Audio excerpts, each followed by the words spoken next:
금요일 저녁에 오신 여러분들을 주님의 이름으로 환영합니다. 축복합니다. 이번 주는 참 특이한 주예요. 왜 그러냐 하면 수요일 날 데살로니가 전서 강해가 끝났습니다. 오늘 새벽에 고린도 후서가 끝났어요. 그리고 오늘 저녁에 야고보서가 끝납니다. 저 이제 다음 주부터 또 세 가지 본문을 선택해서 또 열심히 또 가르쳐야 되겠죠. 참 이 마무리하는 이 서신서가 마무리되어질 때에 공통적인 특징이 있습니다. 사도 바울이 또 우리 야고보가 마지막 부분에 아주 집중해서 여러 가지 권면들을 막 섞어서 이렇게 제시를 한다는 거죠. 그래서 저는 이번 주 아예 아주 뭐라 그럴까요? 우리 성도들이 이 서신서의 마지막 부분을 다루면서 아주 종합 선물 세트, 수요 예배 때 그랬죠. 종합 선물 세트. 우리가 거룩하게 살아가는 좋은 교회를 이루어가는 그런 권면들이 가득한 그런 한 주간을 우리가 보내지 않는가 이렇게 생각을 해봅니다. 오늘도 마찬가지입니다. 이 야고보서가 마무리되면서 우리에게 다양한 교회를 바르게 세우기 위한 권면들을 나타내고 있습니다. 그래서 대지 1, 2, 3 이렇게 나눌 수가 없고 그냥 하나씩 살피면서 함께 생각해보는 시간을 가지겠습니다. 12절에 보시면 내 형제들아 무엇보다도 맹세하지 말지니 이렇게 기록하고 있죠. 이거 어디서 많이 들어본 이야기 같지 않습니까? 그럼 이거 예수님이 말씀하신 거랑 거의 똑같습니다. 그래서 여기 보면 하늘로나 땅으로나 아무 다른 것으로 맹세하지 말고 오직 너희가 그렇다고 생각하는 것은 그렇다 하고 아니라고 생각하면 아니다 라고 하여 정죄받음을 면하라. 이렇게 이제 한 줄로 되어 있는데 마태복음 우리 산상수훈에서 배울 때는 이거 아주 길게 살폈어요. 예수님께서 하신 말씀인데 마태복음 5장 33절에서 37절에 보면 또 옛사람에게 말한 바 헛맹세를 하지 말고 내 맹세한 것을 주께 지키라 하였다는 것을 너희가 들었으나 나는 너희에게 이르노니 도무지 맹세하지 말지니 하늘로도 하지 말라 이는 하나님의 보좌이며 땅으로도 하지 말라 이는 하나님의 발등상이며 예루살렘으로도 하지 말라 이는 큰 임금의 성이며 내 머리로도 하지 말라 이는 내가 한 트럭도 희고 검게 할 수 없음이라. 오직 너희 말은 옳다 아니라 하라. 이에서 지나는 것은 악으로부터 나느니라. 예수님이 길게 이야기하신 것을 야고보는 한 절로 딱 요약을 했습니다. 이 야고보가 뭐라 그럴까요? 우리 주간 말씀에 보면 문단 나누기 있지 않습니까? 거기 문단 나누기에 제목 붙이는 거 있죠. 여러 구절을 하나의 문장으로 쓰는 것처럼 그냥 한 문장으로 이렇게 한 절로 그냥 딱 요약을 해버렸어요. 예수님의 말씀을. 그래서 우리가 다시 한번 그 예수님의 말씀을 기억할 필요가 있는데 마태복음 5장 33절부터 37절의 말씀은 여러분들이 나중에 다시 한번 인터넷에 들어가서 유튜브로 이 본문을 한번 들어보시기 바랍니다. 여기에서 다시 우리가 복습해 볼 것은 여기에 이제 앞의 내용들과 좀 연결되어졌을 때에 인내하는 신앙을 우리가 지난 시간에 배웠습니다. 욥의 인내를 배웠죠, 그렇죠? 근데 그 앞에서는 말을 조심해야 된다는 것도 배웠어요. 그래서 인내하는 신앙인이 말에 있어서도 조심을 해야 되는데 특별히 맹세하는 일은 없어야 된다라는 것을 말해주고 있습니다. 왜냐하면요, 이 맹세라는 것은 반드시 자신보다 큰 존재를 대상으로 해서 맹세하게 됩니다. 그래서 하나님의 이름으로 아니면 우리 부모님 이름 걸고 맹세하지 이렇게 이야기하는 사람들도 있죠. 자기보다 높은 위에 있는 존재의 이름으로 맹세를 하게 되는데 실제로 그 맹세 자체가 거짓되지 않을 수는 있어요. 그래서 진짜로 그 마음이 그러한 맹세를 할 만큼 강력한 의지를 나타낼 수 있지만 여러분 사람의 마음은 영원하지 않습니다. 그 맹세가 영원히 지속되는 게 아니에요. 아닌 경우도 많이 있습니다. 물론 당시에는 충분히 그렇게 맹세할 수 있죠. 베드로도 어땠습니까? 죽기까지 예수님 따라가겠습니다라고 했지만 바로 딱 2번 울기 전에 3번 부인해버리잖아요. 그만큼 쉽게 사람은 맹세를 해도 그 지킬 수 없는 연약함을 가진 존재고 하나님도 그것을 아십니다. 그렇기 때문에 맹세하는 일이 없도록 미리 말씀해 주는 것이죠. 그래서 여러분들도 맹세는 함부로 하지 마시고요. 그냥 너 정말 나를 믿어 그러면 하늘을 맹세코 믿지 이렇게 하지 말고 믿어 그러면 그렇다 아니면 못 믿어. 그냥 그렇게 이야기하면 돼요. 그러니까 옳다 하든지 아니라 하든지 여기 나오는 것처럼 그렇다고 생각하는 것은 그렇다, 아니라고 생각하면 아니라 그렇게 말을 하면 된다는 거죠. 거기에다가 덧붙여서 뭐 맹세를 하고 그렇게는 하지 말라. 왜냐하면 우리는 말에 있어서 신중해야 되고 이것은 우리의 연약함을 하나님이 배려해서 성경 말씀을 통하여 우리에게 권면하는 것입니다. 물론 서약을 하는 것은 지켜야죠. 반드시 지켜야 됩니다. 특별히 성부, 성자, 성령 하나님의 이름으로 서약하는 경우가 있어요. 그럴 때는 지키려고 애를 쓰셔야 됩니다. 특별히 임직을 앞두신 분들은 더 그렇죠. 임직을 할 때 하나님의 이름으로 맹세를 하거든요. 서약을 하거든요. 또 결혼할 때도 어떻습니까? 이 성부, 성자, 성령 이름으로 아내와 남편을 어떻게 사랑하겠다라는 것을 서약하지 않습니까? 그러니까 그런 것들은 다 지켜야 되는 거예요. 만약에 그걸 지키지 않을 때는 그것이 바로 정죄받는, 죄가 된다라는 것을 말해주고 있기 때문에 그렇습니다. 그래서 인간을 배려한 것이죠. 자, 그러한 가운데 이제 13절로 넘어갑니다. 13절에 보면 이제 13절부터 뒤로 쭉 이어지는 것은 조금 연결이 되어지는데, 너희 중에 고난 당하는 자가 있느냐? 그는 기도할 것이요. 즐거워하는 자가 있느냐? 그는 찬송할지니라. 이렇게 되어져 있습니다. 여러분, 고난 안 당하는 성도 있습니까? 우리가 인생을 살아가면서 나는 고난이 한 번도 없었다, 이런 분들 자리에서 일어나서 춤추시기 바랍니다. 아무도 없군요. 우리가 인생 살아가면서 고난을 겪지 않는 사람은 없습니다. 어린아이들도 고난을 겪지요. 그래서 배고픔을 어릴 때부터 겪잖아요. 그죠? 그러니까 울고, 또 자기 뜻대로 안 되면 또 막 이렇게 하고, 또 청소년 시절이 되면 어떻습니까? 고난이 닥치면 막 화를 내죠. 질풍노도의 시기에. 뭐 청년들은 또 방황하기도 하고, 뭐 고난이 오면 사람들은 다양한 방식으로 그 고난을 표현하고 대처하게 됩니다. 그래서 인생을 살아가면서 가벼운 고난도 있고요. 때로는 이 태풍과 풍랑과 같은 엄청난 모래바람과 같은 그런 고난이 올 때도 있습니다. 그런데 그 고난 당하는 자는 어떻게 살아가야 되느냐 하면 기도하라, 이렇게 말씀하고 있습니다. 얼마나 감사합니까? 야, 고난 그냥 참어, 이렇게 했으면 참기가 힘들었을 텐데, 고난 당했지? 기도해. 그러면 뭔가 대안을 제시한 거 아닙니까? 하나님께서 우리에게 고난 당했을 때 제시해 주는 대안이 뭐냐 하면, 그 탈출구가 뭐냐 하면 기도입니다. 그래서 기도를 통하여 뚫고 지나가는 것이지요. 그래서 여러분, 이 산길이 아무 길도 없는데 그냥 손으로 헤쳐나가면 힘들어요. 근데 손에 뭐 낫이나 칼이 있으면 이제 나무, 풀 같은 거 베면서 길을 만들어 갈 수 있지 않습니까? 하나님이 우리에게 고난이라는 것은 인생에서 피할 수 없지만 우리에게 좋은 무기, 길을 만들어 갈 수 있는, 고난의 길을 잘 걸어갈 수 있도록 무기를 더해 주셨는데, 그 무기가 뭐냐 하면 바로 기도의 무기입니다. 여러분, 여기 앉아 계신 분들 다 작고 큰 고난 가운데 이곳에 오셨으리라 생각됩니다. 그러나 그러한 고난 가운데 우리는 기도하는 것이죠. 그래서 기도가 재밌는 것입니다. 여러분, 그 풀을 베본 적 있습니까? 자기가 풀을 벤 자리에 길이 나는 걸 보면요, 재밌어요. 이거 재밌다니까. 옆에는 막 지저분한데 자기가 걸어온 길을 돌아보면 길이 예쁘게 남아 있거든요. 그런데 그것이 예뻐요. 우리의 인생도 마찬가지입니다. 우리가 정말 알 수 없는 내 앞길은 다 온갖 풀들로 아주 이렇게 엉겅퀴들이 쌓여 있는 것 같지만, 기도의 무기를 가지고 길을 하나씩 헤쳐 나가서 나중에 돌아보면요, 길이 예쁘게 나와 있어요. 우리가 걸어간 신앙의 길이. 그래서 고난 당하는 자는 기도의 무기를 가지고 기도하는 것입니다. 오늘 이 자리에 잘 나오셨습니다. 오늘 나와서 기도하는 것이죠. 어려운 부분 있습니까? 하나님께 기도하는 것이지요. 그렇게 될 때에 여러분, 하나님이 우리에게 피할 길을 주십니다. 기도의 무기를 통하여 피할 길도 열어주시는 것이죠. 고린도전서 10장 13절에 사람이 감당할 시험 밖에는 너희가 당한 것이 없나니 오직 하나님은 미쁘사 너희가 감당하지 못할 시험 당함을 허락하지 아니하시고 시험 당할 즈음에 또한 피할 길을 내사 너희로 능히 감당하게 하시느니라. 아멘. 여러분, 고난 가운데 하나님 피할 길 다 주십니다. 그거 믿고 우리가 하나님께 기도하는 거 아니겠습니까?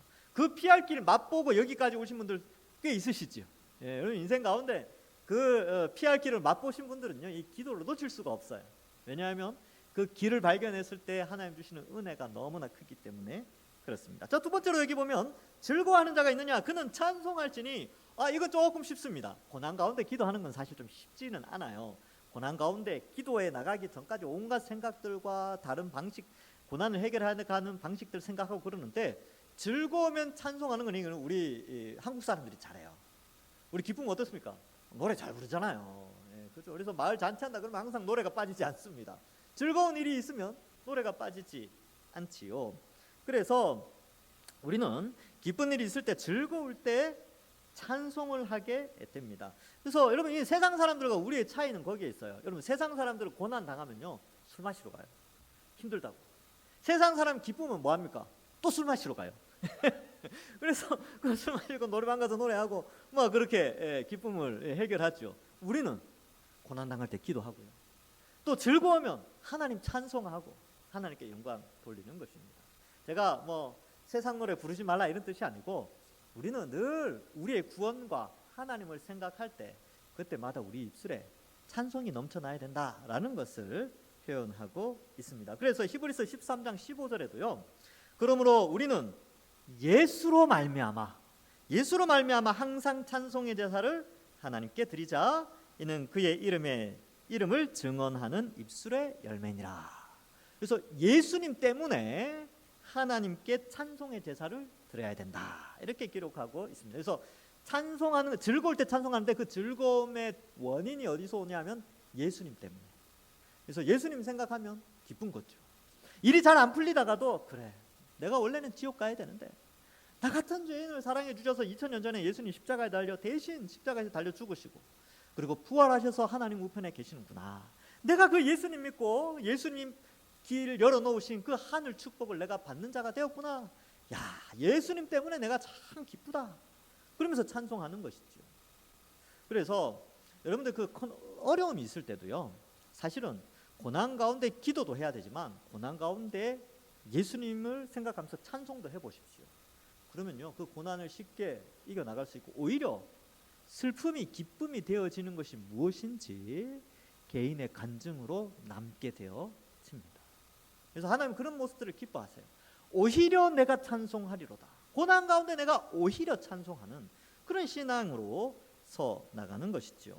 그래서 요즘 뭐 가요가 대세고 트로트, 젊은 사람들은 랩, 힙합 이런 게 대세지만, 우리는 우리의 찬송의 입술이 대세가 되어서 날마다 하나님 찬송하는 그러한 찬송이 우리 입술에 가득하기를 간절히 소망합니다. 그래서 내일 모레 68주년 기념 오후 찬양 집회를 제가 하는 거예요. 예. 그래서 하여튼 어떻게 한번 해보려고 합니다. 찬송 많이 하고 또 찬송하고 기도하고 찬송하고 기도하고 그러려고 합니다. 왜냐하면 우리가 당한 이 어려움들, 또 우리가 이미 누리고 있는 이 기쁨들을 찬송과 기도로 우리 교회가 든든해지기를 원하기 때문에 그렇습니다. 여기 오신 분들은 당연히 다 오후 예배 다 오시는 분들이니까 다 참석하셔서 함께 기도하고 찬송하길 바랍니다. 자, 그 다음에 이 14절 15절은 참 재밌어요. 너희 중에 병든 자가 있느냐? 그는 교회의 장로들을 청할 것이요 그들은 주의 이름으로 기름을 바르며 그를 위하여 기도할지니라. 이렇게 기록하고 있습니다. 여기 보면 장로들이라고 되어 있는데 1세기에는 장로 그리고 목사, 감독 다 같은 말이었어요. 그래서 어떨 때는 감독이라고 했다가 어떨 때는 장로라고 했다가 어떨 때는 뭐 목사라고 했다가 이런 용어들이 나와요. 근데 이제 2세기가 되면서 교회가 막 확장되고 성장해 가면서 이걸 나누기 시작했어요. 그래서 말씀을 가르치는 목사와 또 교회 행정과 치리를 담당하는 장로로 구분하게 되는데, 지금 여기는 이제 이 성경이 기록될 당시는 1세기니까 장로 그러면 하여튼 교회의 지도자들, 그래서 장로들을 청할 것이요 이렇게 돼 있죠. 그래서 교회 안에 여러 명의 장로가 있었기 때문에 그렇습니다. 그래서 병이 들었을 때 어떻게 하느냐? 장로님들을 청해서, 또 오늘날에는 이제 목회자, 저와 같은 목회자나 아니면 또 장로님들을 청해서 기도를 부탁받을 수 있는 것이죠. 청할 것이요 그들은 주의 이름으로 기름을 바르며 그들을 위하여 기도할지니. 이렇게 되는데 기름을 발랐대요. 그러니까 이제 이렇게 생각하시면, 제가 이제 누가 병 들었으니까 기도 좀 해주십시오. 그러면 제가 이제 바카스 병에 참기름 좀 심합니까? 들기름이나 아니면 올리브 기름 이런 거 담아가지고 가서 머리에 붓고 기도한다 이렇게 생각하시면 돼요. 2000년 전에 그랬다는 겁니다. 근데 지금은 그렇게 하지 않죠. 머리에 기름 부으면 어때요? 밤에 머리 감으려 그러면 시급하겠죠. 근데 2000년 전에는 이것이 굉장히 중요한 의식이었고 또한 치료의 의술 중에 하나였습니다. 여러분 그 이사야 1장 6절에 보면 이런 내용이 나옵니다. 발바닥에서 머리까지 성한 곳이 없이 상한 것과 터진 것과 새로 맞은 흔적뿐이거늘 그것을 짜며 싸매며 기름으로 부드럽게 함을 받지 못하였도다라고 하면서 이 구약 시대 때 이스라엘의 이 기름이라는 것이 치료의 수단으로 사용됐습니다. 그래서 그렇게 돼 있고 누가복음 10장에 보면 선한 사마리아인 비유가 나오는데 선한 사마리아인이 이제 강도 만난 자를 고쳐주죠. 근데 그 장면을 이렇게 기록하고 있습니다. 누가복음 10장 34절에 가까이 가서 기름과 포도주를 그 상처에 붓고 싸매며 이렇게 돼 있죠. 그러니까 기름과 당시의 포도주는 일종의 상처 치료를 위한 의술 혹은 약으로 쓰였던 것으로 보여지는 것이죠.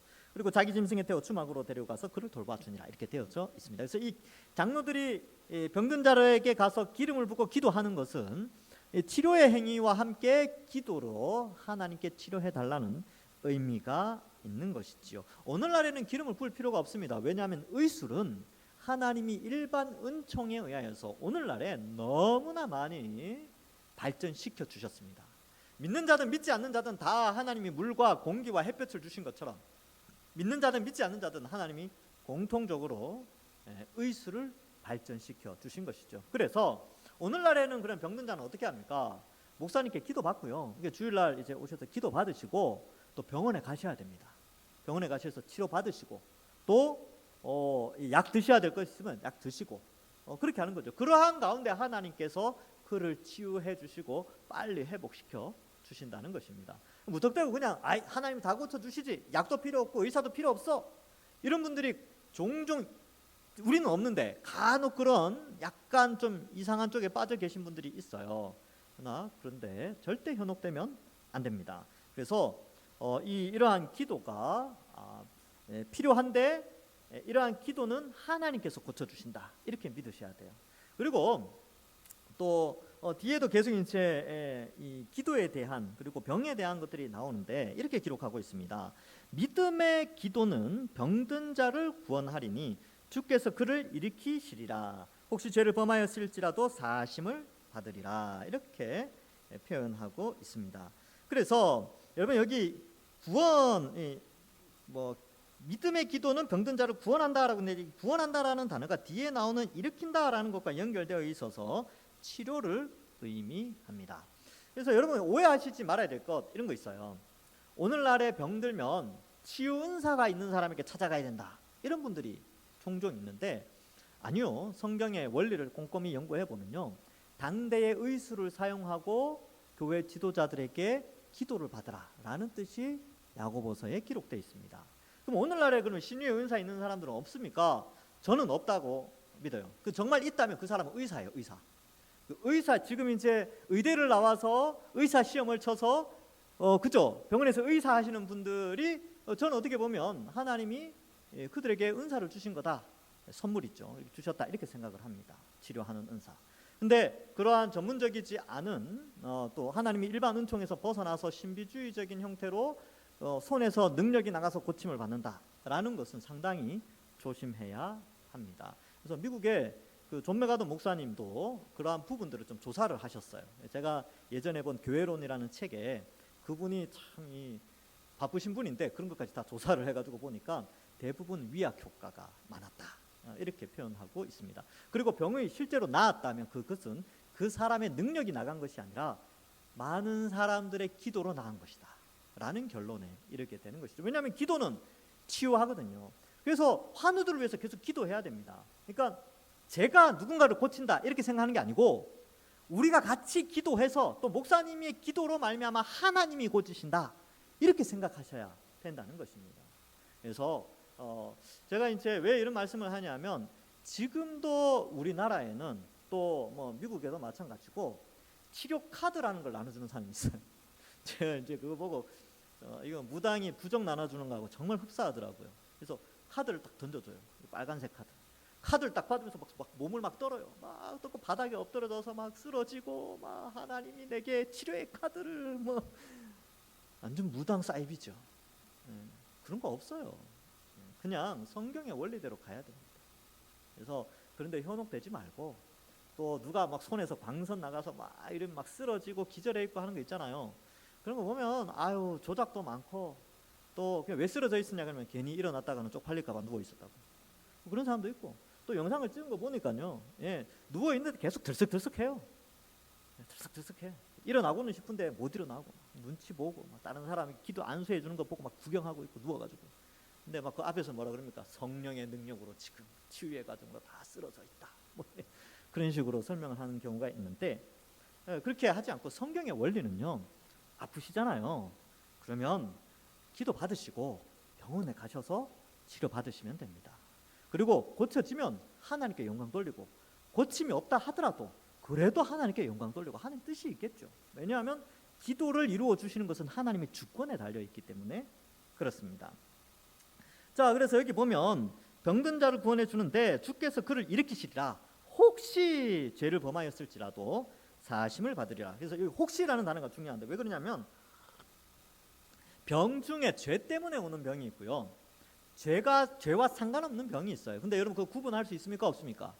구분 못합니다. 우리는 구분 못해요. 예수님은 구분하시죠. 그래서 마태복음 9장 2절에 보면 이런 말씀이 나옵니다. 침상에 누운 중풍병자를 사람들이 데리고 오거늘 예수께서 그들의 믿음을 보시고 중풍병자에게 이르시되 작은 자야 안심하라 네 죄 사함을 받았느니라 이렇게 말씀하시죠. 그러니까 중풍병자의 근본적인 죄 사함에 대한 이야기도 하면서 그 병과 연결해서 이렇게 세우면서 죄 사함이 받았다는 것이 증명되어지거든요. 그래서 어떤 병은 죄 때문에 오는 것일 수도 있고요. 어떤 병은 귀신이 주는 것도 있어요. 근데 어떤 것은 이유를 알 수 없는 병도 있습니다. 그리고 훈련하기 위해서 주시는 병도 있고 신앙을 연단시키는 병도 있다는 것이죠. 욥이 그랬죠. 욥의 병은 그의 죄 때문에 온 것이 아니었습니다. 그 친구들은 이제 율법주의자들이니까 율법주의 친구들은 와서 다 너 그 병든 거 다 죄 때문이야 이렇게 이야기했지만 욥은 알지 못했죠. 그러나 욥은 하나님이 연단시킨다는 것을 알고 있었습니다. 자신의 병을. 뿐만 아니라 요한복음 9장에는 아주 재밌는 내용이 나옵니다. 요한복음 9장에 보면 어떤 한 맹인이 나오는데 시각장애인이 있죠. 9장 2절과 3절에 이런 내용이 나옵니다. 제자들이 물어 이르되 랍비여 이 사람이 맹인으로 난 것이 누구의 죄로 인함이니까 자기니까 그의 부모니까 예수께서 대답하시되 이 사람이나 그 부모의 죄로 인한 것이 아니라 그에게서 하나님의 하시는 일을 나타내고자 하심이라 라고 하면서 예수님이 눈뜨게 해주시거든요. 그러니까 제자들의 머릿속에는 그 당시에 2000년 전에 병은 무조건 죄 때문에 온다고 착각을 하고 있었어요. 그러니까 전제가 그거죠. 제자들의 전제는 뭐냐면 이 사람이 맹인된 것은 분명히 죄 때문인데 그런데 이 사람의 죄 때문인지 부모의 죄 때문인지는 내가 모르겠다. 요거 랍비 대신 예수님께 한번 물어봐야 되겠다 해서 이 사람 지금 맹인된 거 누구 죄 때문입니까? 이렇게 질문하는 거죠. 근데 예수님 뭐라 그래요? 이 사람 죄도 아니고 부모의 죄도 아니고 하나님의 하시는 일을 이루시기 위해서 나타내고자 이 질병이 생겼다. 이렇게 표현하기도 하죠. 그러니까 욥의 경우는 욥을 연단시키고 욥의 신앙을 증명하기 위해서 병이 왔고요. 요한복음 9장에 나오는 이 사람은 죄 때문이 아니라 하나님의 영광을 나타내는 수단으로 또 병이 있었던 것이죠. 근데 여러분 이거 구분할 수 있습니까? 없습니까? 구분 못해요. 우리는 할 수 없습니다. 예수님은 구분하셨다니까. 예수님은 하나님이신데 하나님이신 예수님이 성자 하나님이 이 땅에 인간으로 오셨기 때문에 다 구분하셨죠. 그래서 여러분 우리가 병들었을 때 어떤 반응을 해야 되냐면 이런 거예요. 첫 번째는 내가 혹시 이 병이 죄 때문에 온 것은 아닌가 첫 번째 점검해 봐야 됩니다. 두 번째 그렇지 않다면 하나님이 이 병을 통해서 나를 지금 뭔가 연단시키고 있구나. 욥처럼 우와 영광스럽다. 그 다음에 세 번째 내가 이 병이 들리는데 연단인지도 모르겠고 이게 죄 때문인지도 모르는데 혹시 이것이 하나님의 영광을 드러내기 위한 어떠한 그런 것은 아닐까 이렇게도 생각을 해보는 것이죠.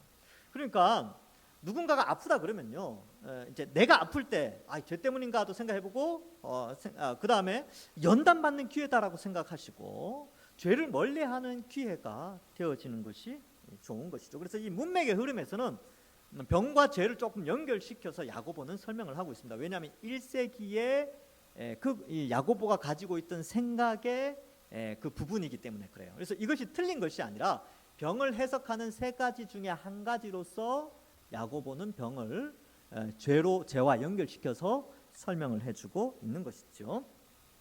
자, 그래서 16절에 보면 그러므로 너희 죄를 서로 고백하며 병이 낫기를 위하여 서로 기도하라 이렇게 표현하고 있어요. 그래서 이 본문을 해석할 때 이 죄는 서로 고백해야 없어지는구나 이렇게 해석하면 안 돼요. 지금 이 본문은 뭐냐 하면 병든 자가 있고 이 병든 자를 위하여 기도해 주러 오신 우리 장로님들이 있단 말이죠. 근데 그들이 서로 죄를 고백하는 것이죠.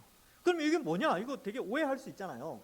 그러면 이 사람 병을 위해서 내 죄도 고백하고 이 사람 죄도 고백해야 되고 막 그런 거냐 이렇게 생각할 수 있는데 여기에서 조금 여러분들 조심해야 될 게 이 공개 회개 이런 거 있잖아요. 공개 회개 앞에 나가서 마이크 잡고 저는 이런 죄를 지었습니다라고 한다든지 아니면 우리가 통성 기도를 하는데 공개 회개를 해야 되니까 주여 내가 이런 죄도 짓고 저런 죄도 짓고 저런 죄도 짓고 이런 죄도 짓고 막 그랬습니다 이렇게 하라는 뜻이 아니에요. 이것은 뭐냐 하면요, 장로들이나 환우는 이게 이제 찾아간 장로들 이제 기도해주고 기름을 바르기 위해 찾아간 장로들이나 환우들은요 자신의 죄로 인하여 여기 이제 혹시라는 단어가 있었죠. 혹시 자신의 죄 때문은 아닌지 조심해서 기도하라는 것을 의미합니다. 그러면 이제 샘플을 제가 한번 설명을 해드릴게요. 이제 제가 가서 이제 기도하는 거죠. 이렇게 기도할 수 있어요. 하나님, 우리는 연약하여서 늘 하나님을 소홀히 생각하고 하나님을 멀리했던 것을 용서해 주시옵소서. 그러면 이제 환우는 어떻게 이야기해요? 아멘 하죠. 그게 서로 죄를 고백하는 겁니다. 우리의 연약함을 용서하시고 우리 환우의 병을 고쳐 주시옵소서. 그러면 같이 또 서로 기도하는 의미에서 아멘 이렇게 하는 거예요. 혹 죄 때문이면 용서해 주시고 혹 하나님의 선한 연단의 기회라면 잘 훈련받게 해 주십시오 이렇게 기도할 수 있죠. 그게 바로 서로 고백하는 거예요. 아멘 하고 그렇게 기도하고 그게 바로 여기 나오는 너희 죄를 서로 고백하며 병 낫기를 위하여 서로 기도하라라는 의미가 여기에 있는 것입니다. 하나님 앞에서 왜냐하면 죄를 가진 인간은 설 수 없기 때문에 그 기도가 상달되기 전에 자신의 죄를 회개해야 하는 것입니다. 그래서 요한 1서 1장 9절에 보면 이런 말씀이 나옵니다. 만일 우리가 우리 죄를 자백하면 그는 미쁘시고 의로우사 우리 죄를 사하시며 우리를 모든 불의에서 깨끗하게 하실 것이요. 그래서 죄를 회개하면 우리가 깨끗해져서 어떤 자임이 증명되어지냐 하면 의인 되어짐이 증명되어집니다. 그래서 회개하여서 죄를 깨끗이 한 의인은 어때요? 의인의 강구는 역사하는 힘이 큼이라라는 이 말이 성립이 되어지는 것입니다. 그래서 많은 사람들이 의인의 강구는 역사하는 힘이 큼이다라고 있어서 이것을 뒤에 나오는 엘리야와 자꾸 연결하는데 아니요, 여기 나오는 의인은 우리를 의미하는 거예요. 또 뒤에 본문도 엘리야를 강조하는 것은 아닙니다. 어쨌든 우리가 예수님 믿고 나서 우리의 존재는 어떻게 됐냐면 예전에 예수님 믿기 전에는 죄를 지을 수밖에 없었던 죄인이었는데 예수 그리스도의 십자가 형벌대속의 은혜로 하나님의 선택과 그 복음으로 말미암아 우리가 예수님을 믿어 이제는 죄를 지을 수도 있고 안 지을 수도 있는 의인이 되었어요. 그러면 죄를 지었을 때 어떻게 해야 되느냐? 회개하라는 거예요. 회개하고 의인의 자격으로 하나님 앞에 병 낫기를 기도하라. 이것을 말씀해 주고 있는 것입니다. 그래서 여기에 의인의 강구는 역사하는 힘이 크죠. 여기 나오는 의인은 우리 다를 의미합니다. 어떤 사람은 그래요. 목사님이 나보다 더 의인이니까 목사님의 기도빨이 더 세겠죠. 그렇게 말씀해 주셔서 감사하긴 한데 근데요, 문맥은 그게 아니에요. 하나님 앞에 죄를 고백하고 회개한 사람, 하나님께 의롭다고 칭함을 받은 우리의 강구하는 힘이 역사하고 있다는 것을 말해주고 있습니다. 그래서 우리는 다 의인이지. 회개하고 기도하는 이것이 필요합니다. 그래서 여러분 기도하는 거 많이 있잖아요. 기도하는 거. 그래서 기도하기 전에 이제 어떠한 하나님께 원하는 기도하기 전에 자신의 죄를 고백해야 됩니다. 떠오르는 죄들이 있을 거예요. 양심에 걸리는 죄들. 성경을 통해서 이건 아닌데 싶은 그런 모든 죄들은 다 회개하고 하나님께 기도해야 합니다. 그래서 여러분 이사야 59장 2절에는 이런 말씀이 나와요. 오직 너희 죄악이 너희와 너희 하나님 사이를 갈라놓았고 너희 죄가 그의 얼굴을 가리어서 너희에게서 어떻게 한다고요? 듣지 않으시게 함이니라. 죄가 하나님 우리 사이에 죄가 있어요. 이 문제를 해결하지 않으면 우리의 기도가 막힌다는 것이죠. 그럼 우리가 여기서 중요한 교훈 하나를 얻죠. 기도 응답 받지 못하는 이유. 제가 이때까지 세 가지 설명을 했는데 이 본문을 연구하고 이사야 말씀을 연구하면서 이거 네 가지로 설명해도 되겠다. 첫 번째는 정력으로 구할 때 안 들어주신다 그랬죠. 그리고 의심할 때 안 들어주세요. 아버지인지 아닌지 잘 모르겠다 이럴 때는 안 들어주세요. 세 번째는 은혜가 족할 때 안 들어주시잖아요. 그렇죠? 그래서 이 고린도후서에 이 내용이 나오거든요. 사도 바울이 3번 간구했는데 안 들어주셨어요. 그래서 하나님이 네 은혜가 너에게 족하다 하면서 기도를 안 들어주시거든요. 오늘 네 번째 이사야 59장 2절의 말씀에 의하면 하나님과 우리 사이에 죄가 있을 때는 하나님이 안 들으신다. 그러면 뭡니까? 회개하면 들어주시죠. 예수님이 십자가에 달려 죽으신 이유가 여기에 있습니다. 우리가 하나님 앞에 담대히 나아가도록 우리 죄를 용서해달라고 간구할 수 있는 능력이 어디서 나오느냐? 바로 예수 그리스도의 십자가 복음의 능력을 의지하여서 하나님 용서해 주십시오 라고 하면 마지막에 기도할 때 어떻게 기도합니까? 예수님의 이름으로 기도하지 않습니까? 왜냐하면 그 예수님의 이름이 우리의 죄를 용서해 주시는 하나님의 은혜의 통로가 되기 때문에 그렇습니다. 그래서 우리는 기도하고 병 낫기를, 특별히 여기 이제 병에 대해서 이야기하니까 병 낫기를 간구하는 것이죠. 그래서 샘플을 17절과 18절로 드는데 이것은 뭐냐면 엘리야처럼 선하게 살아야 기도를 들어준다라는 게 아니고, 본문에서 17절에 보면 엘리야는 되어 있는데 우리와 성정이 같은 사람, 요게 핵심 단어예요. 우리와 성정이 같은 사람. 이 성정이 같다라는 표현이 호모 이오파데스라는 헬라어를 쓰는데 이게 무슨 뜻이냐면 같은 성질을 가진, 같은 피조물, 같은 사람, 같은 연약한 존재라는 것을 의미합니다. 그러니까 엘리야도 뭐가 대단한 것이 아니고 우리하고 똑같은 사람이었는데 그 엘리야의 기도도 말도 안 되는 그 기도를 하나님 들어주셨죠. 어때요? 3년 반 동안 비가 안 왔다니까요. 여러분 3년 반 동안 비가 안 올 수가 없는 지형입니다. 거기는 늦은 비와 이른 비가 항상 내려요. 왜 그러냐면 이스라엘 땅을 중심으로 해서 그 서쪽 편에는 지중해가 있고 이스라엘에는 산맥이 있습니다. 이 산맥이 쭉 지나가거든요. 그 산맥 꼭대기에 도시들이 있어요. 여러분 바다가 있고 산맥이 있으면 구름이 안 생길 수 없어요. 이게 지구과학 측면에서 보면 그렇습니다. 수증기가 증발해서 이렇게 가고 이렇게 뭐 해풍, 육풍 뭐 이런 게 불어가지고 찬바람과 뜨뜻한 바람이 만나면 구름이 형성되고 뭐 그런 거 있잖아요. 그래서 그 지역은 구름이 안 생길 수가 없다니까요. 근데 3년 반 동안 구름이 안 생기는 이상 기후가 생겼습니다. 왜요? 엘리야가 하나님이 엘리야를 통해서 그렇게 기도하도록 했죠. 근데 또 비가 또 와요. 언제 옵니까? 3년 반 지나서 또 비 다시 기도하니 18절에 하늘이 비를 주고 땅이 열매를 맺었느니라. 네. 그 아합 왕 때에 이스라엘이 범죄함으로 말미암아 하나님이 엘리야를 통하여서 일을 하셨는데 엘리야의 무엇을 통해서 일하셨냐면 엘리야의 기도를 통하여서. 엘리야가 대단한 게 아니라 엘리야는 일반 사람인데 하나님이 그 말도 안 되는 초자연적인 기도까지도 다 들어주셨습니다. 그러면 여러분 3년 반 동안 비를 멈추는 기도가 어렵겠습니까? 병을 낫게 해달라고 기도하는 게 어렵겠습니까? 병을 낫게 3년 반 동안 비 안 오게 해달라는 게 훨씬 어렵잖아요. 근데 그 훨씬 어려운 것도 다 들어주셨으면 우리가 일상생활에서 우리 죄를 고백하고 하나님 앞에 올려드린 기도의 제목들 그거 하나님 한마디만 하시면 끝납니다. 백부장의 믿음을 기억해 보십시오. 뭐 하나님 와서 뭐 그냥 하늘 보좌에서 한마디 딱 하시면 끝납니다. 하나님 오늘 그런 믿음 가지고 기도합시다. 하나님 저에게 이런 기도 제목이 있는데 한마디만 오늘 해주십시오. 오늘 다른 때도 아닙니다. 제가 내일 또 이야기 안 하겠습니다. 오늘 한마디 해주십시오. 뭐 그런 기도해 보십시오. 믿음이 얼마나 대단합니까? 하나님 얼마나 기뻐하시겠어요.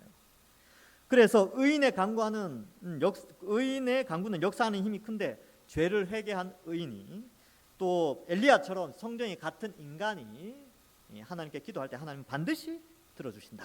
그래서 요 엘리야 샘플은요, 하나님이 모든 사람의, 즉 죄를 회개한 하나님의 백성, 의인된 백성들의 기도는 들어주신다라는 것을 말씀해주고 있습니다. 물론 응답의 주권은 하나님께 있죠. Yes, wait, no, 이 모든 주권은 하나님께 있지만 어쨌든 하나님이 다 듣고 응답하신다는 것을 말해주고 있습니다.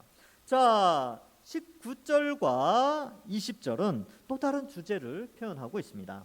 내 형제들아, 너희 중에 미혹되어 진리를 떠난 자를 누가 돌아서게 하면 너희가 알 것은 죄인을 미혹된 길에서 돌아서게 하는 자가 그의 영혼을 사망에서 구원할 것이며 허다한 죄를 덮을 것입니다. 여기에서 중요한 것은 돌이키는 거예요. 미혹된 자를 돌이키는 겁니다. 그래서 여러분, 이 미혹된 자라고 했을 때는 두 가지 형태가 있는데, 첫 번째는 잘못된 진리, 이단들이죠. 이러한 것들에 의해서 미혹되어서 벗어난 사람들이 있어요. 그 다음에 그런 사람 말고 나와 가까운 사람인데 불신자들, 이 세상의 온갖 문화와 화려한 것에 미혹되어져서 하나님을 떠난 인간들. 그러니까 예수님을 믿지 않는 모든 사람들은 성경의 관점에서는 다 미혹되어져서 헛된 길로 가는 자들로 묘사되고 있습니다. 그래서 이 미혹되다라는 단어 뜻이 길을 잃다, 또 방황하다, 빗나가다 이런 뜻이 있거든요. 근데 저는 이제 생각을 해봤어요. 이걸 어떻게 설명할까 생각해봤는데, 여러분, 모든 사람은, 온 인류는 한 개의 각자의 지도가 있어요. 삶의 지도. 그래서 각자가 그 지도에 맞게 살아가는데 하나님이 우리에게 천국으로 가는 지도를 딱 하나 허락해 주셨습니다. 성경 말씀을 통하여 예수 그리스도를 믿어 구원받도록 하는 지도를 우리가 가진 거죠. 그래서 우리는 이것을 하나님 주신 선물인 줄 알고 이 지도를 따라서 우리에게 주어진 삶의 길을 걸어가는데, 옆에도 다 지도를 들고 다니는 거예요. 근데 우리가 가진 지도랑 달라. 근데 사람들 그게 너무 귀하다고 생각하고 막 그렇게 살아간단 말이죠. 그 지도를 바꿔줘야 됩니다. 그 사람들이 바로 거짓된 지도에 미혹되어져서 잘못된 길로 인생을 살아가고 있는 것이죠. 그 분별력을 가진 사람은 우리밖에 없어요. 그래서 그 미혹된 자들에게 참된 진리의 지도, 참된 복음을 전달해서 그들이 하나님께로 돌아오게 한다면 그것이 바로 얼마나 귀한 일인가를 우리에게 말씀해주고 있죠. 진리를 떠난 자들을 누가 돌아서게 하면 너희가 알 것은 죄인을 미혹된 길에서 돌아서게 하는 자가 그의 영혼을 사망에서 구원할 것이며, 이렇게 표현하고 있어요. 사망에서 구원하는 일이에요. 허다한 죄를 덮게 됩니다. 그 사람이 가지고 있던 모든 죄를 덮어주는 이 참된 진리를 우리가 전해야 된다라는 것을 말해주고 있습니다. 이걸 마지막에 넣었어요. 야고보가. 요 메시지를 마지막에 넣고, 여러분, 결론이 없죠. 보통 서신서 결론에는 너희에게 은혜가 충만하기를 원한다, 너희에게 하나님의 평강이 있기를 원한다, 이러면서 끝나거든요. 근데 이 메시지, 마지막 메시지를 딱 던져주면서 열린 결말, 그러면서 우리가 야고보서를 딱 덮으면서 내가 미혹된 자들에게 지금 어떻게 반응하고 있나, 나만 지금 참된 천국으로 가는 지도를 가지고 있는데 이거 나만 이렇게 만족하고 있는 것은 아닌가 생각하게 하는 열린 결말의 서신으로 끝나고 있습니다. 그래서 우리도 마찬가지죠. 우리도 그렇지, 이렇게 기도하고 찬송하고 그렇지, 하나님 다 들어주시는데, 그럼 내 주변에 있는 사람들은, 그들은 어떻게 할 거냐라고, 어떻게 보면 야고보가 아주 고도의 기술로 이 성경 이 편지를 마무리하고 있습니다. 이제 우리는 어떠한 길로 갈 것인가, 이것을 말해주고 있는 것이죠. 말씀을 맺습니다. 여러분, 오늘은 야고보서를 마무리하는 시간입니다. 그래서 앞부분에서 맹세 함부로 하면 안 된다, 그래서 말을 조심해야 된다, 예수님이 하신 말씀이 있죠. 그래서 우리가 입술에 늘 옳고 그르다, 그냥 있는 그대로만 말하면 됩니다. 늘 일어나 있는 그대로만 이야기해야 돼요. 그 다음에 이 13절부터 18절 사이에는 기도, 고난, 이렇게 찬송 이런 내용이 나오는데, 우리가 하나님 의지하고 죄 용서함을 받고, 그래서 기도하기 전에, 기도할 때 제일 첫 기도는 회개의 기도예요. 그래야 들으신다니까요. 회개 기도하고, 또 그 다음 간구할 것들 간구하고, 또 병이 들었을 때는 치료도 받고 기도도 받고, 이상한 데 쫓아가서 머리 안수 받아서 병 낫는다 이렇게 생각하지 말고 성경이 명확하게 그걸 기록하고 있지요. 그리고 사도 바울도 그랬습니다. 사도 바울이 사도행전 19장에 보면 에베소에서 앞치마, 손수건 그거 가지고 왔더니만 사람들 막 낫고 그랬거든요. 근데요, 사도 바울은 드로비모, 그의 동력자 드로비모가 밀레도에서 병들었는데 내버려 뒀어요.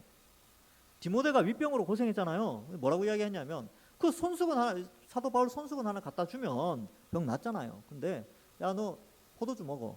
그때는 포도주가 약이었거든. 너 소화 불량 같은데 너 포도주 먹으면 돼. 그 윗병으로 말미암아 그렇게 약을 써라는 거죠. 그 참 그 안수 되게 아끼셨던 것 같아요.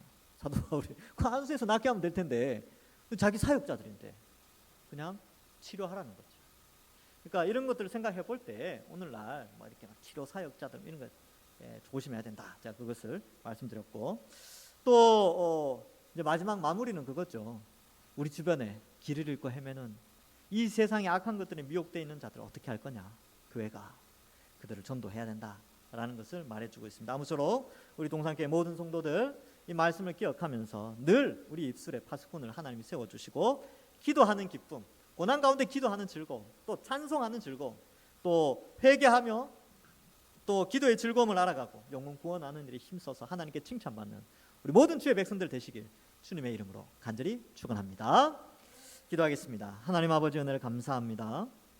나와 같은 죄인을 택하여 주시고 구원하여 주셔서 하나님 자녀 삼으시고 또 우리가 늘 하나님 앞에 함부로 맹세하는 것이 아니라 늘 있는 그대로 옳으면 옳다 그러면 그르다라고 말하며 또 하나님 앞에서 신실한 자들로 세워지게 하시고 고난 당할 때 기도의 무기를 사용하여 고난의 길을 헤쳐나가게 하시고 또한 그런 고난 당할 때 우리에게 피할 길을 늘 열어주시고 우리가 때로는 힘들고 지치더라도 오히려 기뻐하며 찬송하며 살아가는 또 때로는 병든 일이 있을 때마다 하나님께 기도하고 또 회개하는 우리들 될 수 있도록 은혜 내려 주옵소서.